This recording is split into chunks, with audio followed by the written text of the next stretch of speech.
अपने पसंदीदा शो के फुल एपिसोड देखने के लिए अभी डाउनलोड करें दंगल प्ले ऐप।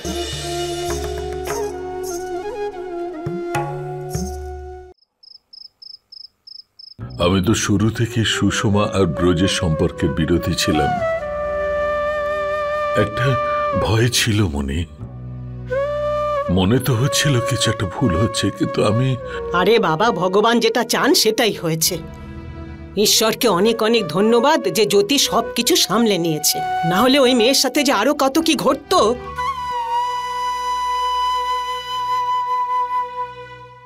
এখন আগের থেকে অনেকটা ভালো আছে, ও কথা বলছেও আমার সাথে, কিন্তু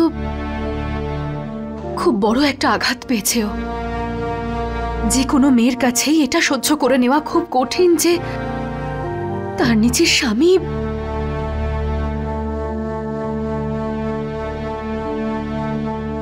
একটু সময় তো লাগবেই, তাই না? মা, তুমি সবসময় ওর সঙ্গেই থেকো, ওকে কখনো একা ছেড়ো না। হ্যাঁ, ওর সাথেই ঘুমিও কিন্তু, ঠিক আছে?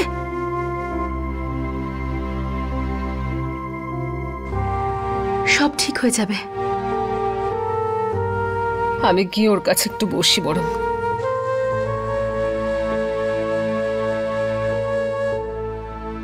দিদি, তোরও তো অনেক দেরি হয়ে গেছে, জামাইবাবু চিন্তা করছে হয়তো। তুই তো একটা ফোনও করিস না ওনাকে। হ্যাঁ, আমি এখন আসি। দীপু, যাই হোক না কেন যে কোনো সময় ফোন করতে পারিস আমায়। ঠিক আছে, আমি আসি।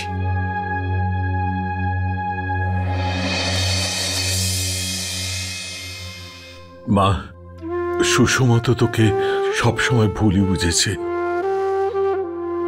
কিন্তু জ্যোতিমা, আজকে তুই ওর জন্যে, আমার জন্যে, এই পরিবারের জন্য যা করলি, আমি তোর এই উপকার কোনোদিনও ভুলবো না মা। এই বাবা তোর কাছে সারা জীবনের জন্য ঋণী রইল।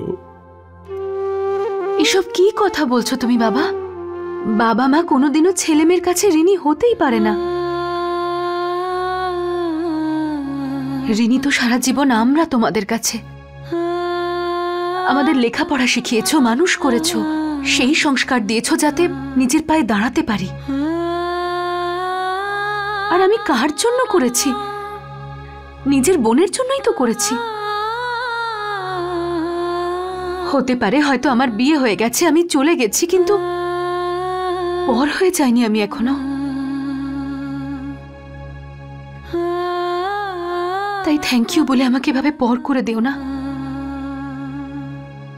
সুধা বাবু, খেয়াল রাখিস হ্যাঁ সুষমার।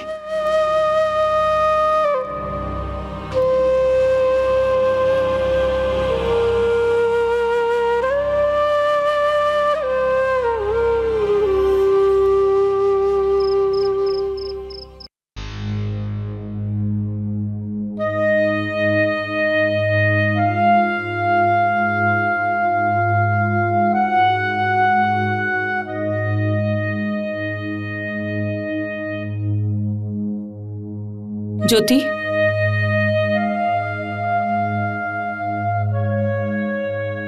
তোমার সাথে আমার কথা আছে। হ্যাঁ বলুন। এসো। জ্যোতি, আজ তো তুমি সব সীমা ছাড়িয়ে গেছো। এত দেরি করে বাড়ি ফিরেছো, আর তুমি এটা বলার প্রয়োজন মনে করোনি যে তুমি শিশুমঙ্গল থেকে ছুটি নিচ্ছ? সারাদিন আমি তোমার ফোন ট্রাই করেছিলাম, কিন্তু তোমার ফোনটা সুইচ অফ আসছিল। Switched off? সরি ছোট মা, আসলে আমি আমার ফোনটা অন করতেই ভুলে গেছিলাম। আমি আসলে ওই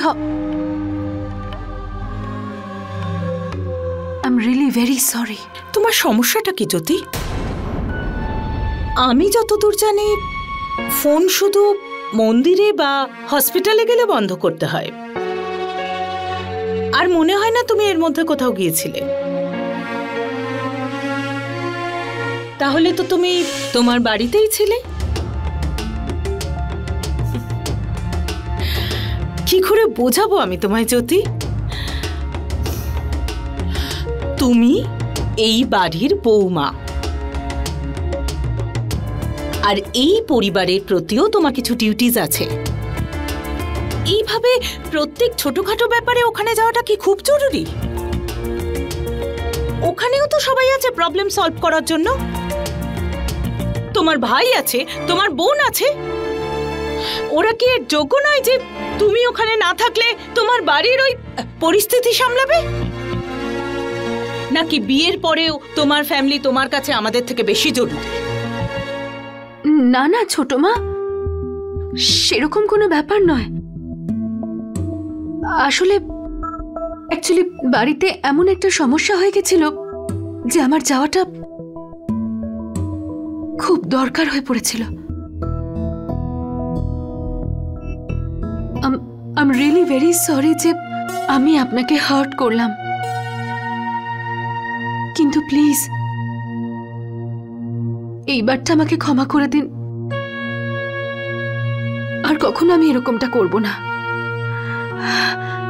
যেটাই করব আপনাকে ইনফর্ম করে তারপর করব। আচ্ছা তুমি যাও, নিজের ঘরে যাও।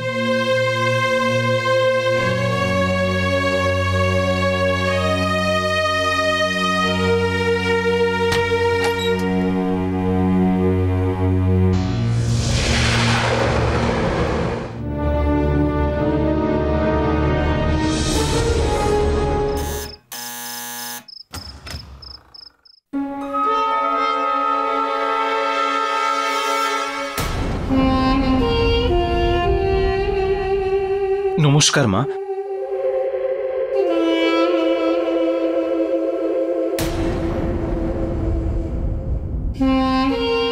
এখানে কেন এসেছো? কেন? আমার স্ত্রীর সাথে দেখা করতে পারবো না আমি? সুষমা এখানে এসেছে তো। হ্যাঁ, কিন্তু ও তোমার সঙ্গে দেখা করবে না। কেন? মানে কোথায় সুষমা? সুষমা,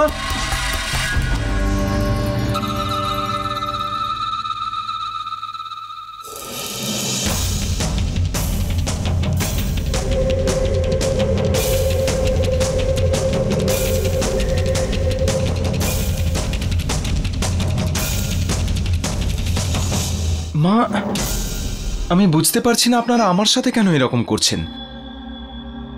আমি জ্যোতির সাথেও দেখা করব, ও এখানে তো। লজ্জা নামের কোনো বস্তু তোমার শরীরে আছে? আমার মেয়ের সঙ্গে এত বড় কাণ্ড করার পরে তুমি ওর সঙ্গে দেখা করতে এসেছো? ভেতরে তোকে কে আসতে দিল? বাইরে যা, বাইরে যা, না হলে আমি। তোর সাহস কি করে হলো এখানে আসার? দীপু, ধাক্কা মেরে বার করে দে এই শয়তানটাকে, বার করে দে এখান থেকে। বাবা প্লিজ শান্ত হন। আচ্ছা, আরে আমি কি এমন করেছি যার জন্য আপনারা এরকম করছেন? আমি তো শুধু আমার ওয়াইফকে নিতে এসেছি, আর ভেবেছিলাম যে জ্যোতিকেও থ্যাঙ্কস বলবো। মা, ওর জন্যই আজ আমি এখানে দাঁড়িয়ে আছি, নইলে ডক্টর আমাকে শেষ করে দিত। তোমাকে শেষ করে ফেলতো? যদি আজকে জ্যোতি না থাকতো তুমি আমার মেয়ের সর্বনাশ করতে। তোমার সব খবর আমি জানি। যাও, বেরো এখান থেকে। মা, এসব আপনি কি বলছেন? আমি সুষমাকে শেষ করে দেব? আমি ওই মানুষটাকে ঠকাবো যাকে আমি আমার জীবনের চেয়ে বেশি ভালোবাসি? আরে মা, ঠকিয়েছে তো আমাকে। ওই ডক্টর আমাকে চিট করেছে, সুস্থ সবল একজনকে ক্যান্সার পেশেন্ট বানিয়েছে।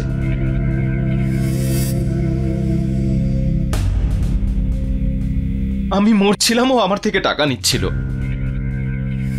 এটা তো ভালোই হয়েছে যে যদি অন্য ডক্টরের কাছে আমার চেক আপ করিয়েছে, নইলে। মা, ওই লোকটা ডক্টর নয়, অনেক বড় ফ্রড। জ্যোতি কোথায়? আমি ওর সাথে কথা বলবো। এখানে থাকলে তোমার সঙ্গে। মা, যাই হোক, আমি বাড়িতে গিয়ে ওকে থ্যাঙ্কস বলবো।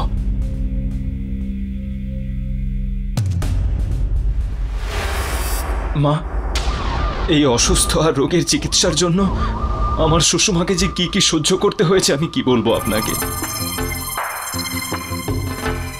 হয়তো আপনাকে বলেনি মা, কিন্তু আমার চিকিৎসার খরচের জন্য কি না কি করেছে। হোটেলে ডান্সও করেছে, সামান্য কটা টাকার জন্য প্রাইভেট পার্টিতেও ডান্স করেছে। আমার নিজের উপর নিজের উপর যে কত ঘেন্না হচ্ছে কি বলি, নিজেকে শেষ করে দিলেই ভালো করতাম আমি। অন্তত আবার সুষমাকে এসব করতে হতো না।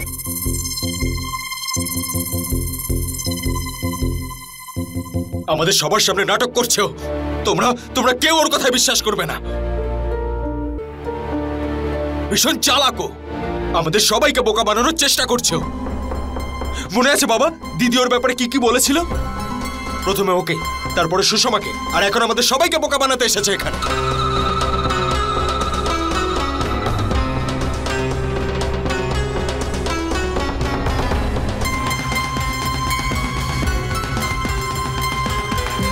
আমি জানতাম তুমি এসব বলবে,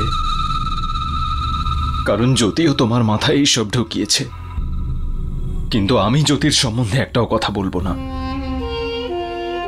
আর বললেও আপনারা কেউ বিশ্বাস করবেন না। বরং আমার জন্য এটাই ভালো যে জ্যোতির জন্য সত্যিটা সামনে এসেছে।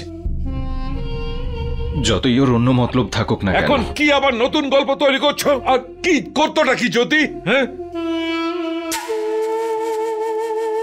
বলো দেখি, কতটা নিচে নামতে পারো তুমি আমাদের মিথ্যে কথা না বলে? বাবা না, কিচ্ছু বলবো না আমি, কিচ্ছু না। আমার জন্য এটাই যথেষ্ট যে সুষমার টেনশন শেষ হয়ে গেছে। আরে সবকিছুই জ্যোতির জন্য। ওর সম্বন্ধে কিচ্ছু খারাপ বলবো না, সব ভুলে যাব আমি, সব ভুলে যাব। না না, বলো তুমি, কারণ আজকের পরে তুমি আর কখনো এই বাড়ির চৌকাঠ মারাতে পারবে না। যা বকবার থাকে বকো, তোমার চ্যাপ্টার এখানেই শেষ করো, আর যাও এখান থেকে। আমি কি বলবো বাবা? আপনারা যদি একবার ভালো করে ভাবতেন তাহলে নিজেরাই বুঝতে পারতেন।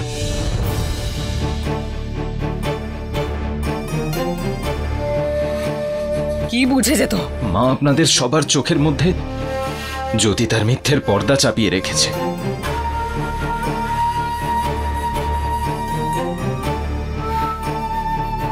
তাই না ওর বিরুদ্ধে আপনারা কিছু দেখতে পাবেন, না শুনতে পারবেন, আর না ভাবতে পারবেন। মা একবার ভেবে দেখুন, আমার রোগ নিয়ে জ্যোতির এই নাটক করানোর কি দরকার ছিল? কি উদ্দেশ্য ছিল ওর? ওর যদি মনে হয়েছিল আমার কোনো রোগ হয়নি তো সুষমাকে বলতে পারতো, আর ও এসে আপনাকে কিছু বলতো। ও সুষমার কাছে গিয়ে প্রথমে আমার নামে বিষ ঢেলেছে, আর তারপর আপনাদের মনে। বন্ধ করে সব বাজে বাজে কথা। আর কি করতো? সুষমা তো ওর কোনো কথাই শুনতো না। আপনারা জ্যোতির বিরুদ্ধে কিচ্ছু শুনতে পারবেন না। আমি সেই দিনই বুঝতে পেরেছিলাম কিছু একটা হতে চলেছে, যখন ও লুকিয়ে। থেমে গেলে কেন তুমি? হ্যাঁ বলো, জ্যোতি তোমার সঙ্গে দেখা করেছিল?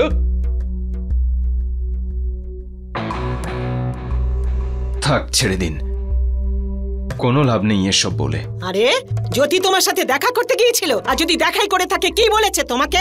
হ্যাঁ বলো না, যখন এত কিছু বলতে পেরেছো এটাও বলো।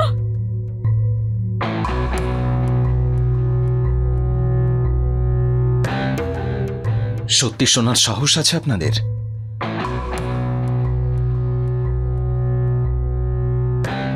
যদি সাহস আছে তো শুনুন।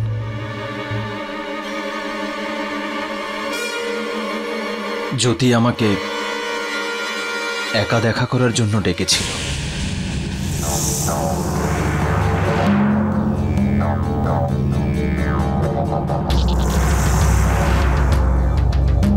ও এটাও বলেছিল যে এই কথা সুষমা যেন কোনোভাবেই না জানতে পারে। আর কি বলেছে ও? ও বলেছিল যে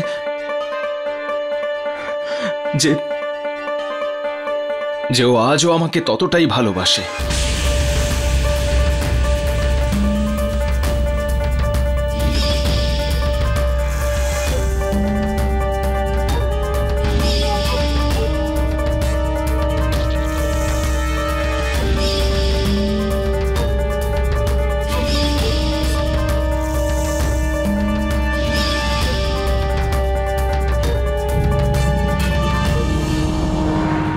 সত্যি শোনার সাহস আছে আপনাদের?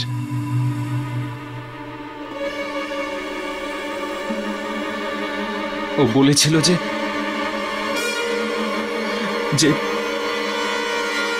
যে ও আজও আমাকে ততটাই ভালোবাসে।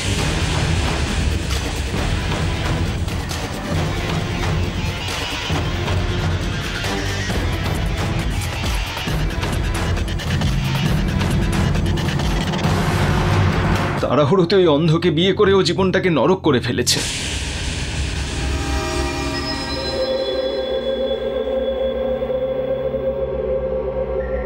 ও বলেছিল যে ব্রজ প্লিজ আমাকে বাঁচাও, আমি যত খুশি টাকা নিয়ে আসতে পারবো ওই বাড়ি থেকে, কিন্তু এখান থেকে আমাকে বাঁচাও। চুপ কর!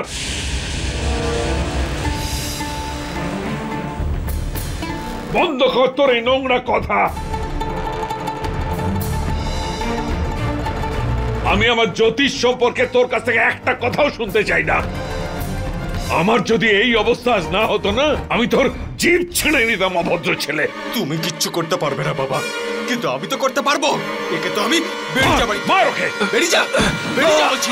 দিদির নামে আজে বাজে কথা, হ্যাঁ? আমার দিদির নামে আজে বাজে কথা।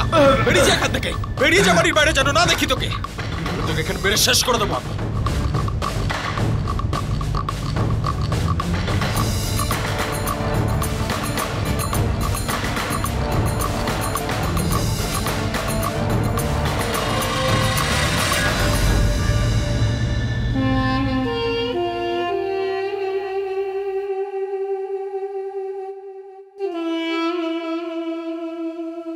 আমি জানি এসব হবে।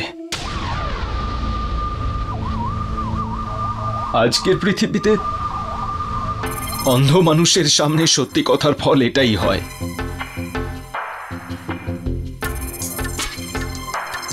আমি বলেছিলাম না আপনাদেরকে, জ্যোতির মিথ্যে দিয়ে সাজানো পর্দা আপনাদের চোখে রয়েছে।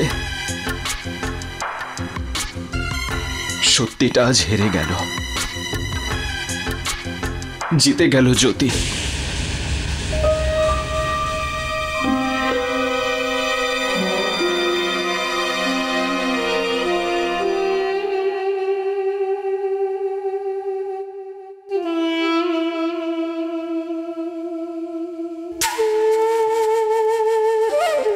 আমি কখনো ভাবিওনি ও আমার সাথে এরকম নোংরা ষড়যন্ত্র করবে। ও আমাকে হুমকিও দিয়েছিল যে ও আমার বিয়ে ভেঙে দেবে।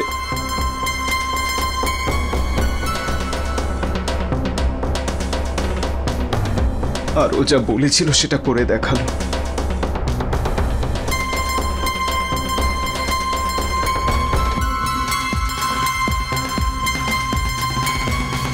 হেরে গেল আমার ভালোবাসা।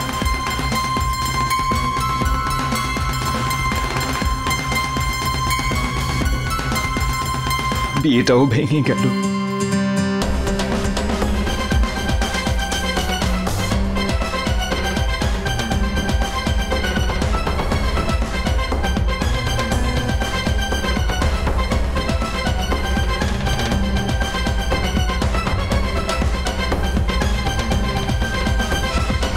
জ্যোতি কি সত্যি তোমার সঙ্গে দেখা করতে গেছিল?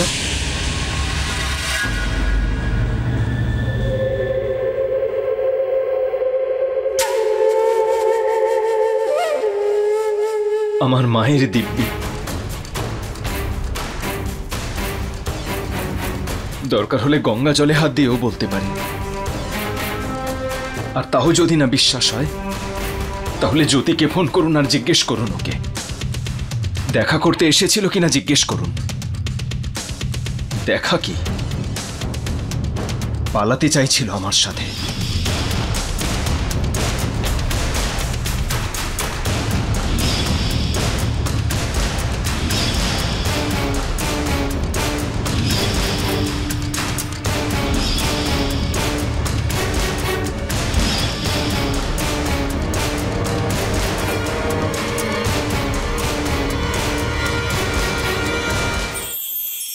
আমার ভালোবাসা যদি সত্যি হয়, তাহলে আপনারা দেখবেন সুষমা আমার কাছে অবশ্যই ফিরে আসবে।